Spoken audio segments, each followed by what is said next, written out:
مجھ سے سوال کرنا شروع کیا، من ربک، اے یزید ابن ہارون،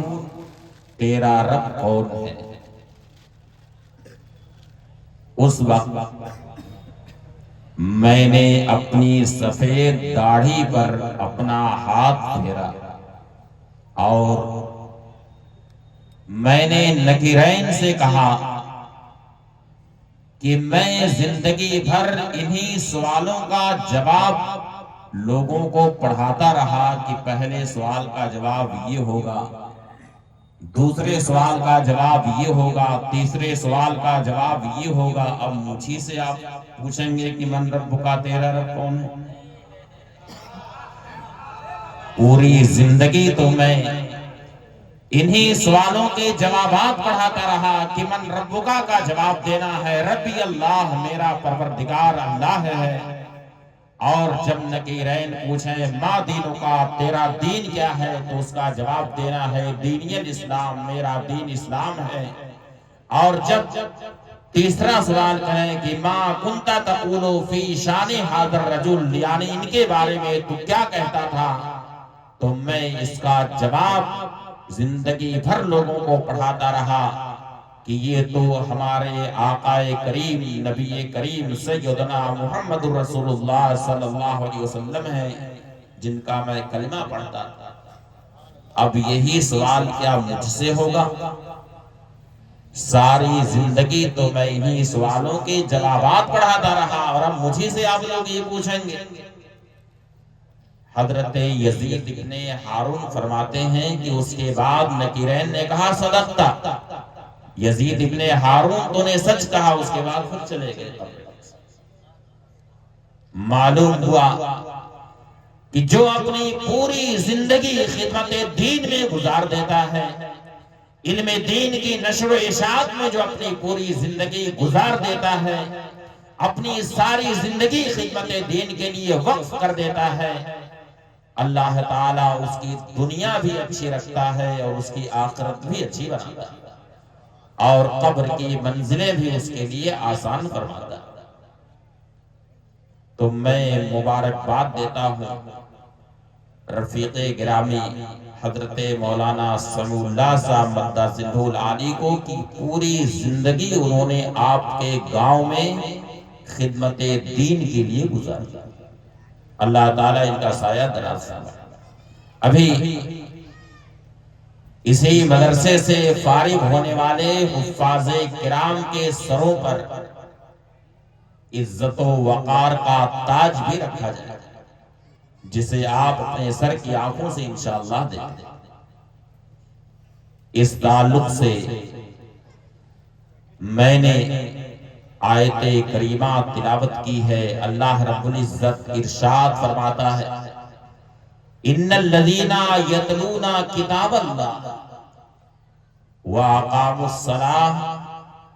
وانفقوا مما رزقناہم سرا وعلانیہ یرجون تجارتا لن تبور، بے شک وہ بندے جو اللہ کی کتاب کی تلاوت کرتے ہیں۔ اللہ کی کتاب کون سی ہے بتائیے؟ اتنی دیر سے آپ لوگ نعت شریف سن رہے تھے ایک دم جوش میں، بتائیے اللہ کی کتاب کون سی؟ قرآن شریف۔ یوں تو اللہ کی کتابیں اور بھی ہیں لیکن یہاں پر قرآن پاک مراد۔ ارشاد ربانی ہے کہ وہ بندے جو اللہ کی کتاب کی تلاوت کرتے ہیں، صبح و شام تلاوت قرآن سے مرتب اللسان رہتے ہیں، تر و تازہ رہتے ہیں، اور ساتھ ہی ساتھ نماز کی پابندی کرتے ہیں، اور اللہ نے جو انہیں دیا اس میں سے کچھ خفیہ اور کچھ علانیہ طور پر اللہ کی راہ میں خرچ کرتے ہیں۔ یرجونا تجارتا لن تبور، وہ ایسی تجارت کے امیدوار ہیں جس تجارت میں کبھی بھی گھاٹا نہیں ہو سکتا۔ آدمی دنیا میں بہت ساری تجارت کرتا ہے، بہت سارا کاروبار کرتا ہے، لیکن کوئی ضروری نہیں ہے کہ اس میں وہ کامیاب بھی ہو، اس کی تجارت کامیاب بھی ہو، کوئی ضروری نہیں، مگر جس نے قرآن پاک کی تلاوت کی، نماز کی پابندی کی، اللہ کی راہ میں اپنا مال خرچ کیا،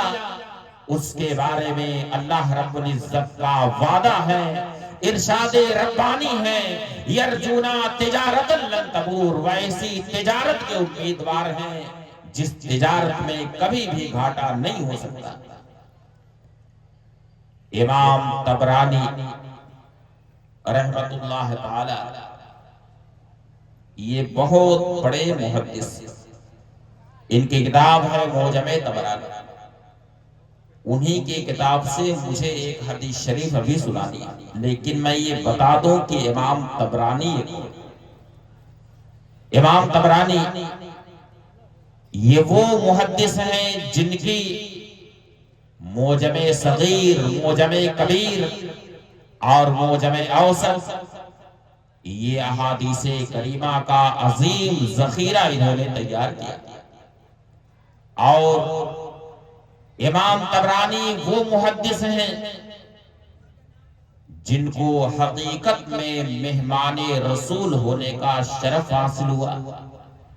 نبی کریم صلی اللہ علیہ وسلم نے ان کی ضیافت فرمائی۔ چنانچہ ایک بار اپنے زمانے کے 3 محدث، امام طبرانی، امام ابو بکر بن قری اور حضرت امام ابو شیخ، یہ تینوں مدینہ طیبہ حاضر تھے، اور حرم نبوی میں یہ حاضر تھے، مسجد نبوی شریف میں حاضر تھے۔ انہیں سخت بھوک لگی، کئی دن گزر گئے تھے، انہیں کھانا نہیں ملا تھا، بھوک سے بالکل نڈھال ہو چکے تھے، بھوک سے ایک دم پریشان ہو گئے تھے۔ آخر میں یہ تینوں محدثین مواجہہ شریف میں نبی رحمت صلی اللہ علیہ وسلم کی بارگاہ میں حاضر ہوتے، اور بارگاہ رسالت میں ان تینوں نے سلام عرض کیا، اور بارگاہ رسالت میں عرض کیا، الجو الجو یا رسول اللہ، یا رسول اللہ ہم بھوکے ہیں، کئی دن ہو گیا ہے، ہمیں مدینہ رسول میں کھانا نہیں ملا ہے، یا رسول اللہ ہم بھوک سے پریشان ہیں۔ یہ تینوں محدثین کس سے عرض کر رہے ہیں؟ نبی کریم صلی اللہ علیہ وسلم سے عرض کر رہے ہیں، اور کہاں مواجہہ شریف میں کھڑے ہو کر عرض کر رہے ہیں۔ گویا ان تینوں محدثین کا یہ عقیدہ تھا کہ نبی کریم صلی اللہ علیہ وسلم اپنی ظاہری حقیقی جسمانی حیات کے ساتھ روضہ انور میں تشریف فرما، تبھی تو ان تینوں نے یہ عرض کیا، الجو الجو یا رسول اللہ، یا رسول اللہ ہم بھوکے ہیں۔ اسی لیے امام اہل سنت اعلیٰ حضرت امام احمد رضا خان قدس سرہ یوں عرض کرتے ہیں بارگاہ رسالت میں، یا رسول اللہ تو زندہ ہے واللہ، تو زندہ ہے واللہ، میری چشم عالم سے چھپ جانے۔ اور ان تینوں محدثین نے اگر کھانے کا سوال کیا، اپنی بھوک کے بارے میں عرض کیا، جو عرض حال کیا تو بارگاہ رسالت میں عرض کیا، گویا کی زبان حال سے وہ بارگاہ رسالت میں نبی کریم صلی اللہ علیہ وسلم سے یہ عرض کر رہے تھے کہ یا رسول اللہ تیرے ٹکڑوں پہ پلے، غیر کی ٹھوکر پہ نہ ڈال، جھڑکیاں کھائیں کہاں چھوڑ کے صدقہ۔ نعرہ تکبیر، نعرہ رسالت، مسلک اعلیٰ حضرت علامہ مفتی صدوق مصباحی صاحب قبلہ، نعرہ تکبیر، نعرہ رسالت۔ ماشاءاللہ ان تینوں محدثین نے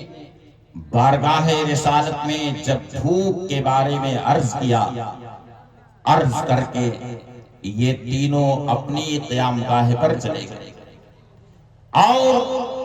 بھوک سے اس قدر پریشان تھے کہ ان میں حضرت ابو بکر منقری یہ فرماتے ہیں کہ آج اگر ہمیں کھانا نہیں ملا تو دوسری صورت یہ ہے کہ الموت یعنی موت ہمارے سر پر منڈرا رہی ہے۔ ایسے بھوکے فرماتے ہیں کہ ہم تینوں ایک حجرے میں بیٹھے ہوئے تھے اور مجھے تو نیند آ گئی، حضرت ابو بکر منقری کو بھی نیند آ گئی، مگر امام طبرانی بیٹھ کر کے کسی حدیث شریف میں غور و فکر فرما رہے تھے۔ اتنے میں فرماتے ہیں کہ دروازہ بند تھا اور ایک بچہ حاضر ہوتا ہے، دروازے پر دستک اس نے دی، ہم نے دروازہ کھولا، ہم نے دیکھا کہ اس بچے کے ہاتھ میں ایک بہت بڑا تھیلا ہے جو کھجور سے اور کھانے پینے کی اشیاء سے، کھانے پینے کی نعمتوں سے وہ تھیلا بھرا ہوا تھا، اور اس بچے نے آ کر کے عرض کیا کہ میں اولاد علی میں سے، میں شیر خدا فاتح خیبر سیدنا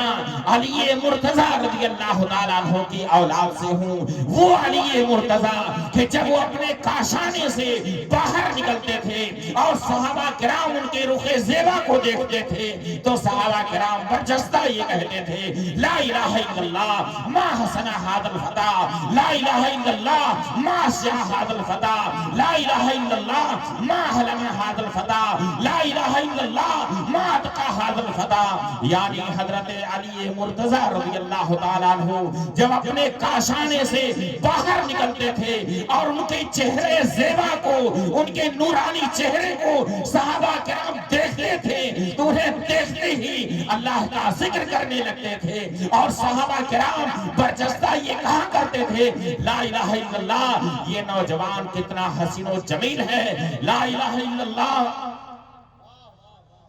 لا الہ الا اللہ، یہ نوجوان کیسا حلیم الطبع ہے، لا الہ الا اللہ، یہ نوجوان کیسا متقی اور پرہیزگار ہے، لا الہ الا اللہ، یہ نوجوان کیسا بہادر ہے، لا الہ الا اللہ، یہ نوجوان کیسا صاحب علم ہے۔ اس طریقے سے صحابہ کرام ان کے نورانی چہرے کو دیکھ کر کے اللہ کا ذکر کرنے لگے۔ اور حدیث شریف میں آیا ہے اللہ کے نیک بندوں کی جو پہچان بتائی گئی، حدیث شریف میں آیا نبی کریم صلی اللہ علیہ وسلم ارشاد فرماتے ہیں خیار و عباد اللہ اذا رؤوا ذکر اللہ، اللہ کے نیک بندوں کی پہچان یہ ہے کہ جب انہیں دیکھا جائے، ان کے نورانی چہرے کو دیکھا جائے تو دیکھتے ہی بے ساختہ زبان پر اللہ کا ذکر آتا ہے، مثلا سبحان اللہ، ماشاء اللہ، لا الہ الا اللہ۔ اگر بے ساختہ نورانی چہرے کو دیکھ کر کے اللہ کا ذکر زبان پر آ رہا ہے تو یہ سمجھ جاؤ کہ اللہ کا کوئی نیک بندہ۔ تو یہ ہے امام طبرانی رحمت اللہ تعالی فرماتے ہیں کہ بچے نے دروازے پر جب دستک دی تو ہم نے دیکھا کہ بچے کے ہاتھ میں ایک بڑا تھیلا ہے جس میں کھجوریں بھی ہیں، کھانے پینے کی بہت ساری اشیاء ہیں، اور آنے والے بچے نے یہ کہا کہ میں اولاد علی میں سے ہوں، اور یہ پوچھا حل شکوتم الی رسول اللہ صلی اللہ علیہ وسلم الجوع، اے محدثین کرام آپ حضرات یہ بتائیے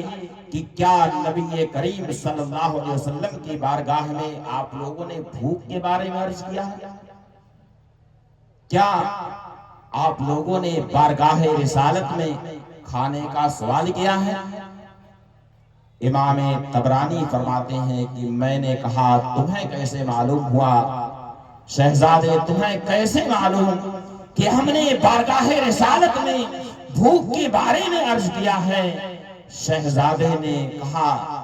کہ نبی کریم صلی اللہ علیہ وسلم خام میں تشریف لے آئے اور انہوں نے مجھے یہ حکم دیا کہ فلاں جگہ میری حدیثوں کے حفاظ آئے ہوئے ہیں جن کے سینوں میں احادیث کریمہ کا ذخیرہ موجود ہے، تم کھانے پینے کی چیزیں لے کر کے ان کے پاس پہنچ جاؤ اور ان کی ضیافت کرو، ان کی میزبانی کرو۔ تو یہ ہیں امام طبرانی رحمۃ اللہ تعالی، ان کی کتاب ہے معجم اوسط۔ معجم اوسط کی حدیث شریف ہے، سیدنا ابو ہریرہ رضی اللہ تعالیٰ عنہ اس حدیث شریف کے راوی ہیں۔ وہ فرماتے ہیں کہ نبی کریم صلی اللہ علیہ وسلم نے ارشاد فرمایا کہ یجیء القرآن یوم القیامت الی صاحبہ۔ یہ حدیث شریف ذرا اس تناظر میں سنیے کہ ابھی آپ کے سامنے وہ حفاظ کرام اسی منبر پر تشریف لے آئیں گے جنہوں نے اپنے سینے میں قرآن پاک کی امانت کو محفوظ کیا اور ان کے سر پر عزت و وقار کا تاج رکھا جائے گا۔ اس تناظر میں سنیے، حضرت ابو ہریرہ رضی اللہ تعالیٰ عنہ فرماتے ہیں کہ نبی کریم صلی اللہ علیہ وسلم نے ارشاد فرمایا کہ یجیء القرآن یوم القیامت الی صاحبہ، یعنی قرآن کریم قیامت کے دن صاحب قرآن کے پاس آئے گا۔ کسی کے پاس آئے گا؟ صاحب قرآن یعنی حافظ قرآن کے پاس آئے گا، جس نے اپنے سینے میں قرآن پاک کو حفظ کیا اور ساتھ ہی ساتھ قرآن پاک کی وہ تلاوت کرتا ہے۔ صبح و شام تلاوت قرآن پاک سے وہ رطب اللسان رہتا ہے،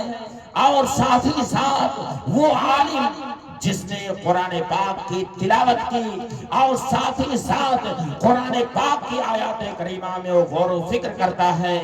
صاحب قرآن کے پاس قرآن پاک قیامت کے دن اسے تلاش کرتا ہوا آئے۔ اور یہ معلوم ہے کہ قیامت کا دن کیسا ہوگا؟ قیامت کا دن ایسا سخت دن ہوگا کہ جو بچوں کو بھی بوڑھا کر دے۔ 50,000 برس کا ایک دن ہوگا اور سورج قد آدم سے نیزہ سوا نیزے کی اونچائی پر رہے۔ حالت یہ ہوگی کہ کوئی پسینہ میں ڈبکی لگائے گا، کوئی پسینے میں جھگڑا ہوگا، نفسی نفسی کا عالم ہوگا، کوئی کسی کا پرسان حال نہ ہوگا، پیاس کی وجہ سے زبان باہر نکلے گی۔ اس حال میں قرآن پاک صاحب قرآن کو تلاش کرتا ہوا اس کے پاس آئے اور قرآن پاک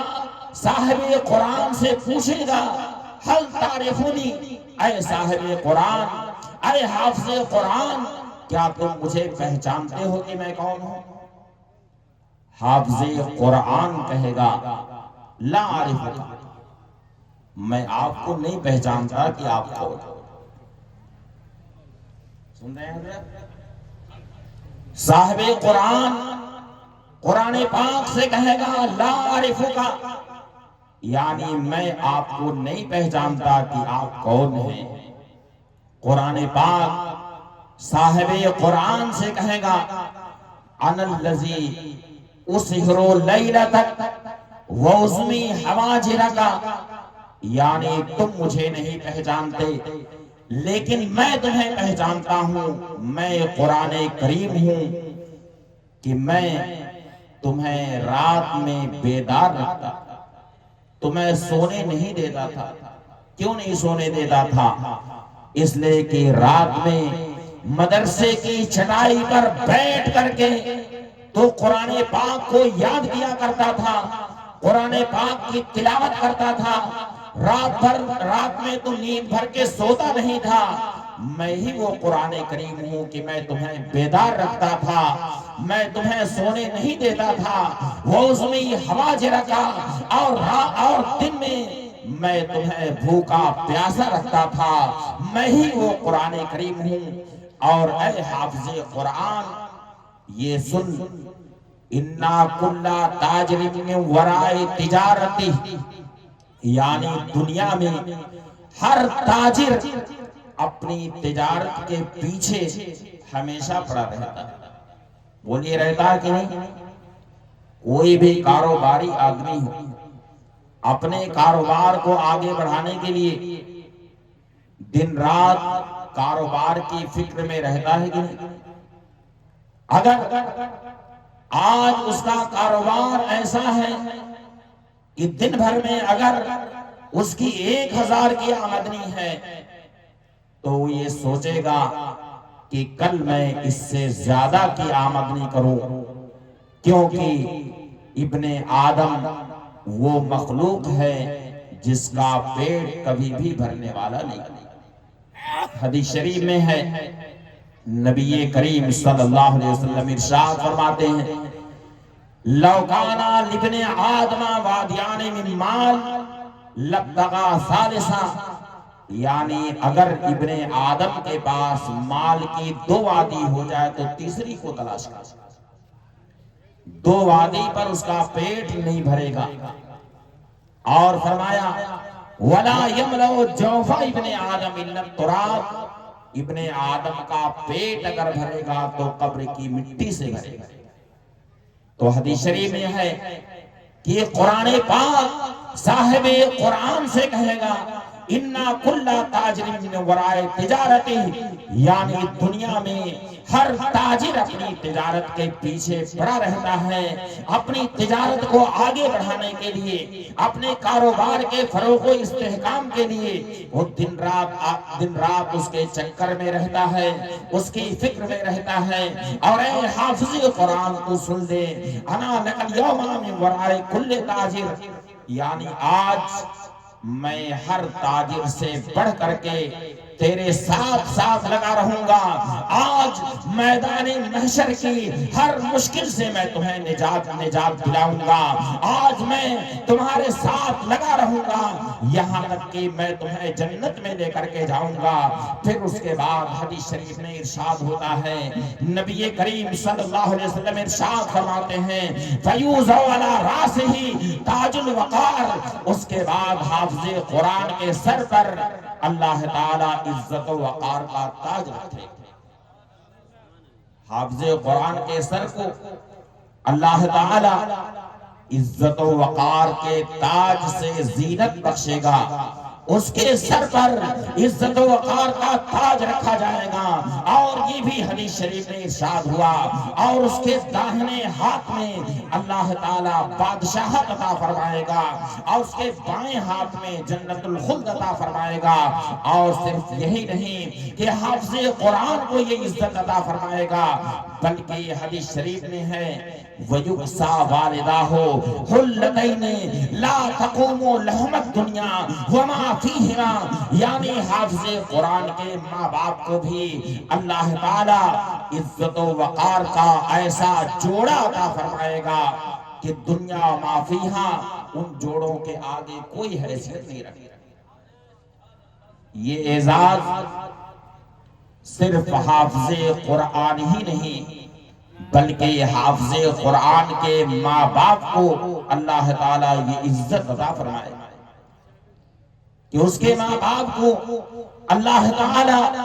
ایسے جوڑے عطا فرمائے گا کہ لا تقوم لہم الدنیا وما فیہا، یعنی ان جوڑوں کے آگے دنیا وما فیہا کوئی حیثیت نہیں رکھتے ہیں۔ یہاں تک کہ حافظ قرآن کے ماں باپ اللہ کی بارگاہ میں عرض کریں گے انا لنا ھذا یا رب انا لنا ھذا، اے پروردگار ہمارا کون سا عمل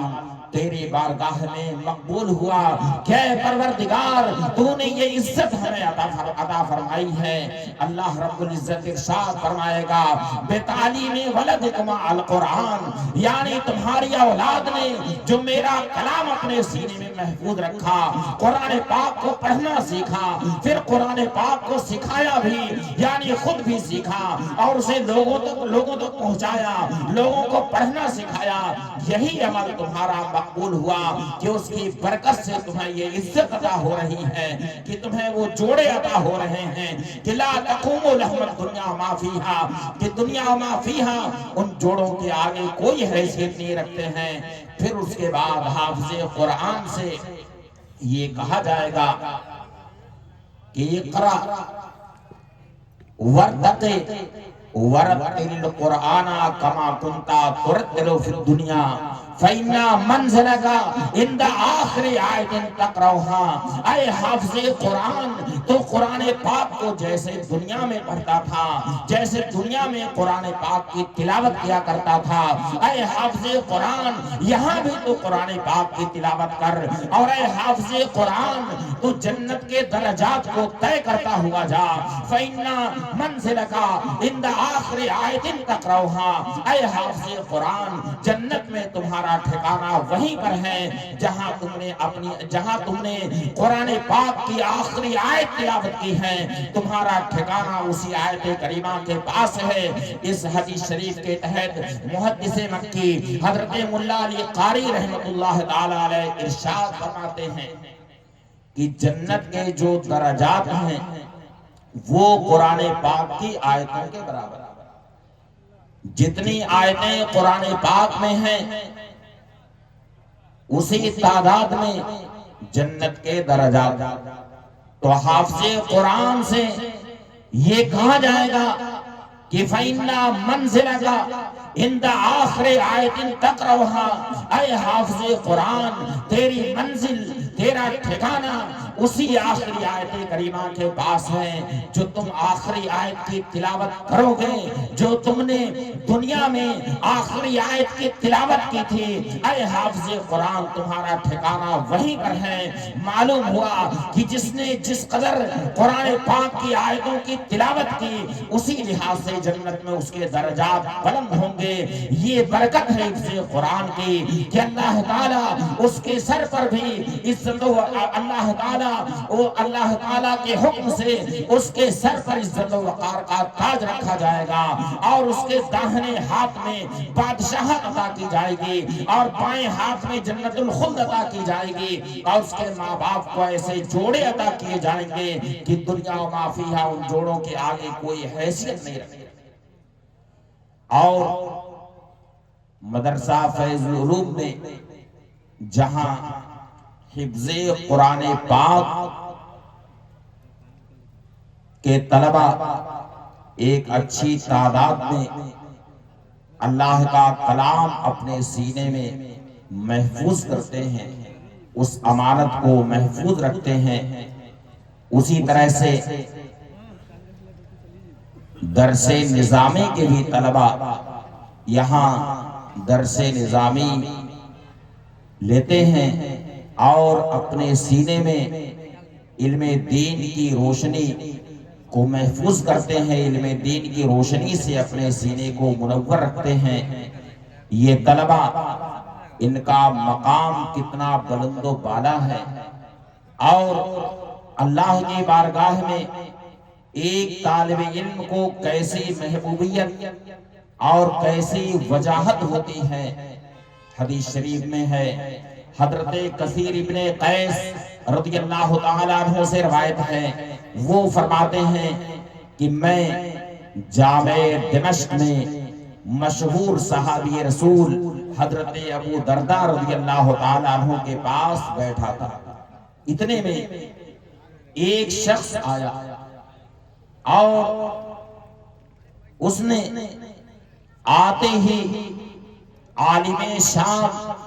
سیدنا ابو درداء رضی اللہ تعالیٰ عنہ سے عرض کیا، یا ابا درداء انی جیتکا من مدینہ رسول، اے ابو درداء